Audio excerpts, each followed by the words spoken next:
Assalamualaikum warahmatullahi wabarakatuh. Apa kabar sahabat-sahabat Komunita? Ketemu lagi kita dalam diskusi tentang majalah Komunita yang kebetulan kali ini adalah edisi 36, yaitu bulan Agustus 2023. Saya rasa ini edisi baru ya, dan ini menurut saya menarik sekali karena ada sebuah tema yang bagi saya sebagai seorang dosen pendidik akan relevan sekali dengan namanya guru besar. Bahwa dalam sebuah perguruan tinggi kita memerlukan guru besar untuk bisa menjaga marwahnya keilmuan gitu. Misalnya saya di manajemen, tentu membutuhkan guru besar yang mewakili, merepresentasikan keilmuannya. Nah, luar biasa menurut saya redaksi majalah Komunita kali ini membahas isu yang menurut saya sangat strategis sekali gitu ya. Bagaimana sih kondisi guru besar di perguruan tinggi? Bahkan ada kalimatnya kedaruratan dan marwah pewaris keilmuan. Luar biasa. Nah, saya pengen dalami lagi nih dengan Pak Lili. Apa kabar Pak Lili? Baik, Mirza. Sehat selalu ya Pak ya? Sehat selalu. Jadi minggu ini kita akan bahas sebuah isu Ya. yang sangat-sangat relevan dengan keilmuan. Ya. Karena bagi saya Pak, ada sebuah fenomena yang saya tangkap ya Pak ya gitu. Ya. Satu Pak, perubahan lingkungan itu sangat berubah. Khususnya di manajemen dulu ya Pak? Ya, baik. Tapi rasanya keilmuan yang juga begitu. Ya. Perubahan lingkungan itu tentu mempengaruhi perubahan juga dalam hal keilmuan. Pasti. Betul. Fenomena itu harus diteliti. Ya, tapi harus ada yang jaga gawangnya gitu. Betul. Itu seorang guru besar gitu ya. Ya. Nah, saya sendiri belum mencapai ke sana. Ya. Dan saya rasakan saya juga perlu profesor untuk saya berdiskusi. Prof, ini fenomena kayak gini di luar. Ya. Menurut Prof gimana? Tapi kan ini kadang-kadang terbatas Pak. Iya, iya. Ya, apakah itu menjadi sebuah latar belakang ketika membahas tema ini Pak? Ya, itu salah satunya itu Pak. Tapi sesungguhnya kalau kita lihat lebih dalam ya, peraturan pemerintah khususnya di kita ya, bahwa prodi itu minimal ada satu guru besar, satu guru besar. Kalau berbasis itu, maka kita ada kurang lebih 30.000 prodi, program studi. Tentunya butuh sekitar sejumlah itu ya. Idealnya sesuai dengan peraturan pemerintah. Tapi minimal satu baru ya Pak ya? Ya? Minimal satu baru. Minimal satu. Sekarang baru kurang lebih guru besar sekitar 5.000-an lebih lah, hampir 6.000 lah baru mencapai itu. Artinya ini ada kesenjangan yang sedemikian. Itu baru berarti diisi 2% ya. Guru besar.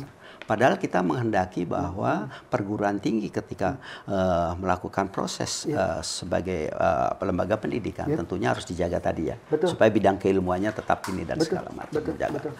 Nah, artinya ini menjadi PR kan, menjadi PR kita. Bagaimana hal ini kesenjangan ini bisa dipersempit? Tapi tentunya ini kan butuh proses dan ada beberapa problematik yang harus kita lihat. Nah, saya lihat sini Pak. Kalau kita lihat bahwa lebih lanjut lagi, tahun 2000 sampai 2023 sesungguhnya pengajuan guru besar cukup banyak juga. Ada sekitar 7.500-an lah. Dalam 3 tahun? Dalam 3 tahun itu pengajuan guru besar. Tapi sementara itu yang baru diterima kurang lebih 36%-nya. Berarti kurang lebih 2.000, baru 2.000. 36% ya. Berarti ini ada problem kesenjangan. Apakah itu tidak memenuhi requirement, persyaratan, atau ada problem-problem apa yang harus ini? Nah, ini kan harus dipahami oleh, saya kira, para dosen atau perguruan tinggi atau yayasan dalam rangka menjaga marwah perguruan tingginya atau menjaga keilmuannya kan seperti itu ya. Gitu. Nah, ini PR yang harus kita lihat lebih jauh. Jadi, kalau menurut saya ini akan jadi problematika yang seperti balon gitu ya. Ini akan menggelembung terus. Betul. Kenapa yang tadi konteksnya adalah lingkungan bisnis, lingkungan fakta, lingkungan itu berubah begitu cepat, tapi tidak diiringi dengan keilmuan yang menjaganya ya Pak ya gitu. Sementara kan sahabat-sahabat kalau kita lihat tugas kita Tridharma Perguruan Tinggi tidak berubah. Mengajar, meneliti, pengabdian kepada masyarakat. Dan kalau menurut saya titik kritisnya di 2 terakhir Pak. Adalah penelitian dan pengabdian kepada masyarakat. Yang notabene nanti akan berkontribusi pada kualitas pengajaran, betul ya Pak? Persis. Persis. Karena ada fenomena menarik Pak, ketika saya lihat dosen-dosen misalnya gitu ya, datang mengajar, tapi dia udah lupa dengan kaidah metodologi ilmiahnya gitu ya. Mereka murni datang ke kampus terlepas terlepas dari konteksnya Merdeka Belajar Kampus Merdeka, lain cerita ya Pak, tetap kan keilmuan tidak terjaga. Iya, betul. Rasanya ini korelasi ke sini ya Pak? Iya, itu korelasinya sedikit. Jadi ini penting saya kira. Ya. Kita tentunya menguatkan keilmuan dengan tadi ya dituntut jabatan guru besar itu dalam rangka menjaga itu dan lebih jauh lagi Pak. Masalah etika dan integritas. Karena keilmuan itu dasarnya kan itu.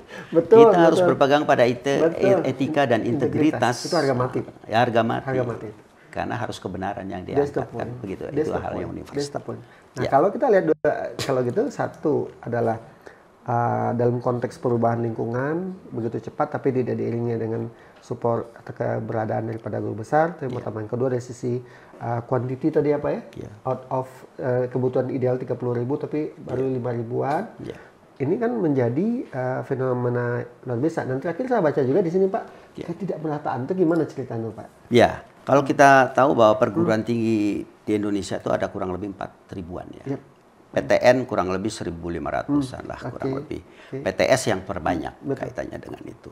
Nah, kemudian prodi tadi sekitar 29-30 ribu kaitannya dengan itu.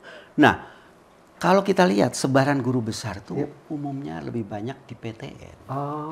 Di PTS masih relatif teratas. Nah, ini problemnya apa ya? Tentunya ini harus kita urai lebih lanjut ya.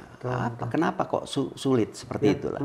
Apakah persyaratan atau seperti apa? Atau juga problematik di internal individu, lembaga atau dan individunya kaitannya. Itu dua faktor yang tidak bisa dipisahkan Pak? Dipisahkan. Betul. Oke. Nah, ini sama-sama luar biasa ya. Saya lihat dari rubrik utama majalah Komunita ini membahas tentang bagaimana sih keberadaan guru besar di sebuah perguruan tinggi, dan itu belatar belakangi tadi konteksnya adalah lingkungan yang terlalu cepat berubah, ya digitalisasi, teknologi yang pernah kita bahas juga beberapa waktu yang lalu ya Pak ya. Betul. Di majalah Komunita. Kadang-kadang terlambat diantisipasi secara keilmuan. Kenapa? Yang neliti bisa jadi yang nggak ada pakemnya, istilahnya acuannya. Nggak ada yang jaganya gitu. Itu yang pertama. Yang kedua, dari sisi quantity, out of 30.000 yang ada cuma 5.000, ini kan jadi problem utama ya. Dan yang ketiga, masalah pemerataan. Bahwa tadi kata Bapak, majority itu ada di PTN. Sementara PTN itu hanya kurang lebih 1.000-an, totally 4.500 sekian nih Pak ya. Betul. Ini menjadi sebuah fenomena yang sejatinya harus diselesaikan ini. Demi menjaga marwah keilmuan. Jangan sampai yang disampaikan kepada dosen sampaikan kepada mahasiswa lemah dari sisi marwah keilmuannya. Betul Pak. Baik Pak, alhamdulillah kalau gitu. Sesi 1 menurut saya menarik sekali, sahabat-sahabat udah dikupas, dikontekskan sama Pak Lili sebagai Ketua Dewan Redaksi dan Majalah Komunita, bagaimana fenomena yang terjadi saat ini tentang guru besar. Jangan mana-mana, selanjutnya kita akan masuk ke sesi berikutnya.